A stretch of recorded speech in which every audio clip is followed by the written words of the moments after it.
In other content, we discussed how your body saves you from bleeding out and how this crucial mechanism functions. Therein, we discuss clotting with an intricate system of cascading events to cause a blood clot to seal a hole in the blood vessel wall. All of this is necessary and normal to our body, but there are instances where blood clotting can go, for lack of a better word, rogue, known as a thrombus. We can get clotting from damage to the blood vessel wall from something extrinsic, like a cut, but we can also get clotting from intrinsic factors, like atherosclerosis, plaque buildup. If, for example, plaque builds up under the endothelial layer, known as fatty streaks, this can change how the endothelial cells respond, changing the environment from an anticoagulating environment to a procoagulating environment. If it progresses for some time, platelets will do their job, activating and adhering to the surface of the blood vessel wall at sites where the endothelial cells are raised and out of place. As we discussed before, this leads to a positive feedback wherein platelets recruit more platelets, creating a loose stack of platelets that can break off, generating a free thrombus floating through the blood system. Eventually, this thrombus will find a blood vessel too small and get stuck, restricting blood flow downstream.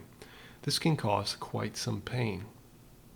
Fortunately, your endothelial cells are constantly secreting anticoagulant factors, essentially molecules that inhibit the activation of platelets in the first place. So, the described events are still rare by comparison. Still, there are things to do if a person is suffering from a thrombus causing a stroke or a heart attack or peripheral pain, like in the feet and hands. Clinically, a doctor can offer anticoagulant drugs that are derived from our natural biological processes, like heparin, which inhibits the platelet activation cascade.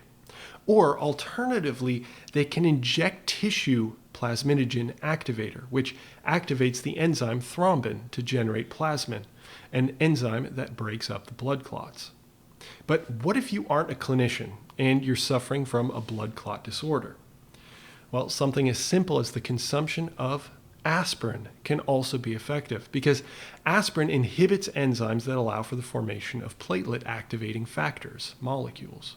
Other potent ways of reducing clotting is by blocking the coactivators, which are molecules necessary to allow a reaction to occur. For example, a molecule like vitamin K is necessary for the production of key enzymes that are involved in the clotting cascade. So some drugs will block vitamin K from being used. Speaking of which, I have a question for you.